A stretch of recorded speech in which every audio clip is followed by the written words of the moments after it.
রমজান মাসে তাহাজ্জুদ নামাজ পড়ার উত্তম নিয়ম কি? রোজা রেখে স্বামী স্ত্রী কি করা যাবে, কি করা যাবে না? বাবা মা মারা গেলে তাদের রোজার কাফারা কিভাবে দিব? রোজা রেখে নখ, চুল, নাভির নিচের লোম ইত্যাদি কাটলে রোজার কোনো ক্ষতি হবে কিনা?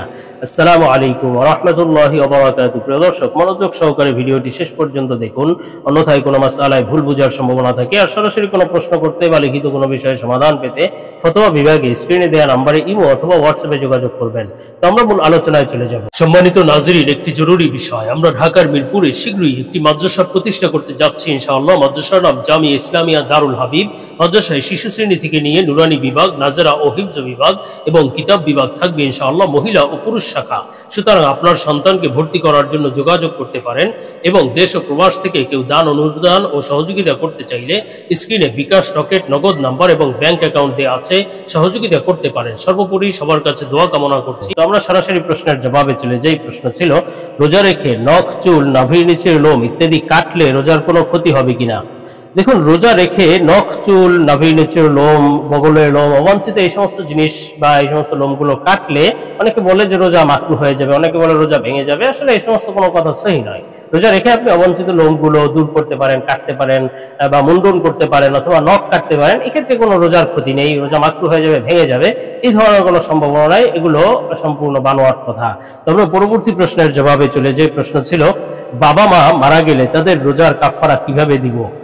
দেখুন, বাবা মা যদি মারা যায়, হয়তো তাদের আল্লাহ না করুন তারা হয়তো রোজা কাজা রেখে মারা গিয়েছেন, রোজা রাখতে পারেননি। আবার এমনও হতে পারে যে তারা হয়তো অসুস্থ অবস্থায় যে রোজাগুলো কাজা করে ফেলেছেন, পরবর্তীতে আর সুযোগ পাননি সেই রোজাগুলো কাজা করার বা পুনরায় রাখার, সেটার সুযোগ পাননি। এর পূর্বে আল্লাহ তাআলা তাদেরকে নিয়ে গিয়েছেন। এই ধরনের যদি বিষয় হয় তাহলে তাদের রোজার ফিদিয়া দিয়ে দিতে হবে। প্রত্যেকটা রোজার জন্য ফিদিয়া দিতে হবে। বাবা মায়ের জন্য আলাদা আলাদাভাবে, প্রত্যেকের জন্য আলাদাভাবে ফিদিয়া দিতে হবে। তো ফিদিয়া হলো রোজার ফিদিয়া, একটা রোজার জন্য একটা সদকায়ে ফিতরের পরিমাণ দিয়ে দিতে হবে। পৌনে 2 সের গম অথবা তার সমমূল্য, তার মূল্য দিয়ে দিতে হবে। তো বর্তমানে এটা নির্ধারণ করা হয়েছে, এই যে সামনের রমজানের জন্য নির্ধারণ করা হয়েছে 110 টাকা। সপ্তাহে ফিতির 110 টাকা নির্ধারণ করা হয়েছে। তো সেক্ষেত্রে বাবা মায়ের রোজার যদি আপনি কাফারা দিতে চান বা ফিদিয়ে দিতে চান, তাহলে তাদের জন্য আপনি প্রত্যেকটা রোজার বিনিময়ে একটা করে সপ্তাহে ফিতির পরিমাণ তথা 110 টাকা করে দিয়ে দিতে হবে প্রত্যেকটা রোজার বিনিময়ে। এখন যেই কয়টা রোজা কাজা হয়েছে সেই হিসেবে আপনি 110 টাকা পূরণ দিয়ে গুণ করে সেই হিসেবে আপনি টাকা দিয়ে দিলে, গরিব দুঃখীকে বা অসহায়দেরকে অথবা লিল্লাহ ফান্ডে মাদ্রাসার দান করে দিলে আশা করা যায় আপনার বাবা মায়ের যে রোজার হক রয়েছে সেটা আদায় হয়ে যাবে ইনশাআল্লাহ।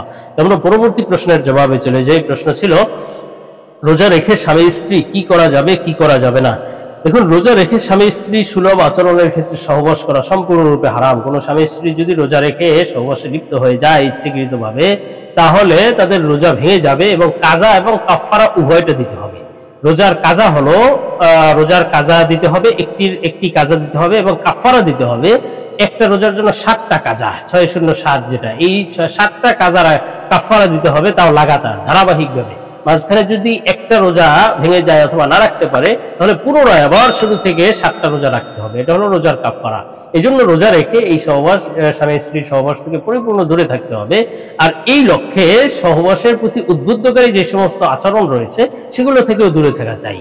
যেমন নাভি থেকে নিয়ে হাঁটু পর্যন্ত কোনো অংশ দিয়ে ফায়দা গ্রহণ করা অথবা বিশেষভাবে কোনো ধরনের এমন কাজ কারবার করা যেগুলোতে তাদেরই ধারণা হয় যে হয়তো তারা নিজে নিয়ন্ত্রণ করতে পারবে না, নিজেদেরকে হয়তো সহবাসে লিপ্ত হয়ে যেতে পারে। তো সেক্ষেত্রে এই সমস্ত কাজ থেকেও বিরত থাকতে হবে। আর যদি নিজেদের উপর পরিপূর্ণ নিয়ন্ত্রণ থাকে, আত্মবিশ্বাস থাকে যে না, তারা চুম্বন করলে, একটু জড়িয়ে ধরলে এক্ষেত্রে তাদের কোনো হয়তো সহবাসে লিপ্ত হবে না, এই বিষয়ে আশঙ্কা মুক্ত হলে এগুলো করতে পারে। এটা জায়েজ আছে, এতে রোজার কোনো ক্ষতি হবে না। তবে যদি নিয়ন্ত্রণ না থাকে তাহলে এই সমস্ত কাজ থেকেও বিরত থাকবে। তবে সাধারণ অবস্থায় যে একসাথে শোয়া অথবা একসাথে কথাবার্তা বলা, এই সমস্ত বিষয়ে আসলে কোনো গুনাহ নেই। এই সমস্ত বিষয় করলে রোজার কোনো ক্ষতিও নেই, এগুলো জায়েজ আছে। তো আমরা পরবর্তী প্রশ্নের জবাবে চলে যাই। প্রশ্ন ছিল, রমজান মাসে তাহাজ্জুদ নামাজ পড়ার উত্তম নিয়ম কি? সুন্নাহ শপিং আপনাদের জন্য নিয়ে এলো একটি ইসলামিক পণ্যের দারুণ প্যাকেজ। প্যাকেজে থাকবে উন্নত মানের টুপি, তাসবিহ, মেসওয়াক, আতর, সুরমা, মা বোনের জন্য হাতমোজা, পামোজা এবং নবীজির 1000 সুন্নাতের একটি পকেট বই। আর এসব কিছু পাবেন একটি আকর্ষণীয় গিফট বক্সের ভিতর। সুতরাং 8টি সুন্নতি জিনিসের এই প্যাকেজটি নিতে পারেন নিজের জন্য, পরিবারের জন্য বা প্রিয়জনকে গিফট করার জন্য। দাম মাত্র 390 টাকা। অর্ডার করতে স্ক্রিনে দেওয়া ইমো অথবা হোয়াটসঅ্যাপ নম্বরে যোগাযোগ করুন। দেখুন, রমজান মাসে তারাবিহ নামাজ তো আমরা এশা নামাজের সাথে পড়ি, আর তাহাজ্জুদের নামাজটা যেহেতু শেষ রাতে পড়া নামাজ, রাসূল সাল্লাল্লাহু আলাইহি ওয়াসাল্লাম তাহাজ্জুদের নামাজ শেষ রাতেই পড়তেন, ঘুম থেকে উঠে তারপরে তাহাজ্জুদ আদায় করতেন। তো সেক্ষেত্রে উত্তম সময় এবং উত্তম নিয়ম হলো রমজান মাসের জন্য বিশেষভাবে, যেটা আপনি শেষ রাতে যখন সাহরি খেতে উঠবেন তখন আপনি 4 রাকাত, 6 রাকাত, 8 রাকাত, 10 রাকাত এভাবে নিয়ত করে আপনি তাহাজ্জুদের নামাজ পড়ে নেবেন ইনশাআল্লাহ। আর যদি আপনার সাহরির সময় ওঠার সম্ভাবনা না থাকে, হয়তো আপনি এখনই ঘুমিয়ে যাবেন, সাহরি এখনই খেয়ে নেবেন, শুরুর রাতে শেষ রাতে উঠবেন না, এই ধরনের যদি কোনো বিষয় থাকে, তাহলে আপনি যখন ঘুমাবেন ঘুমের পূর্বে 4 রাকাত, 6 রাকাত অথবা আপনার সাধ্যমতো কিছু তাহাজ্জুদের নিয়তে নামাজ পড়ে নেবেন, এটাই যথেষ্ট হবে। তবে উত্তম সময় এবং উত্তম নিয়ম হলো সাহরির সময় শেষ রাতেই তাহাজ্জুদ নামাজ আদায় করা।